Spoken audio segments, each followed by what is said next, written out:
TV में बहुत से ऐड आप देखते होंगे। हाइट बढ़ाने के लिए ये वाला पाउडर पिएं, वो दवा खाएं। और आजकल तो माता पिता भी बच्चों की हाइट को लेकर बहुत ज़्यादा चिंतित रहते हैं। मेरी हाइट हालांकि 6 फीट के लगभग है, लंबा हूँ, ठीक ठाक है। अब कोई न तो बढ़ने की जिज्ञासा है, न मैं ये कामना करता हूँ कि बढ़ूँ। हाँ, छोटा ना हो जाऊँ।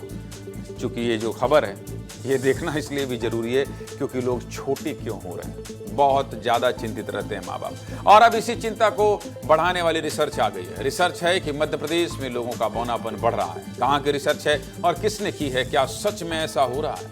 क्या सच में लोग नहीं बढ़ रहे हैं? हाइट बढ़ना रुक गई है? ध्यान से देख लीजिए।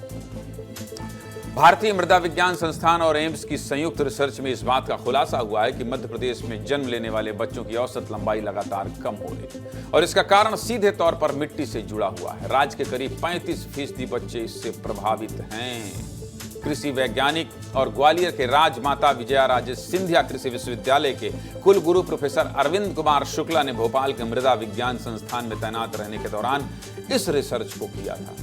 रिसर्च में क्या क्या पता चला है जानना चाहते हैं? आप ये देखना चाहते हैं कि इस रिसर्च में ऐसा क्या मिल गया है जिसकी वजह से ये कहना पड़ रहा है कि मध्य प्रदेश के लोग बौने होने लगे? समझना चाहते हैं? विस्तार से पूरा विश्लेषण देखना चाहते हैं तो देखो। रिसर्च में पाया गया है कि मध्य प्रदेश की 60% मिट्टी में जिंक की मात्रा बहुत कम हो गई है और इसी का सीधा असर बच्चों पर पड़ रहा है। जिस मिट्टी में जिंक की मात्रा कम होती है उस मिट्टी में उगी फसलों और अनाज को खाने वाले बच्चों की लंबाई औसतन कम रह जाती है। रिसर्च कैसे की गई है ये भी आपको समझा देता हूं। इस रिसर्च को करने के लिए मध्य प्रदेश के 3 जिले मंडला, बैतूल और झाबुआ को चुना गया। एक बार फिर से बता देता हूं, मंडला, बैतूल और झाबुआ को रिसर्च के लिए चुना गया और फिर इन जिलों के कुछ चुनिंदा गांवों से खेत की मिट्टी के सैंपल लिए गए। जिन गांवों के खेत से मिट्टी ली गई थी उन्हीं गांवों के बच्चों की हाइट का भी अध्ययन किया गया। रिसर्च में यह जानने का प्रयास किया गया कि गांव के बच्चे जो खाना खा रहे हैं उसमें जिंक की मात्रा कितनी, बच्चों के शरीर में जिंक की कितनी कमी है।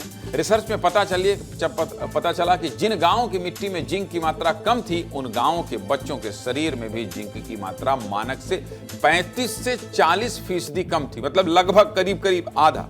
सीधे मुद्दे की बात यह है कि सरकार को ऐसे जिले जहां की मिट्टी में जिंक की भारी कमी है वहां पर आम लोगों के खाने में इसकी मात्रा बढ़ाने के लिए योजना बनानी चाहिए। लोगों को थोड़ा जागरूक करने की भी जरूरत है।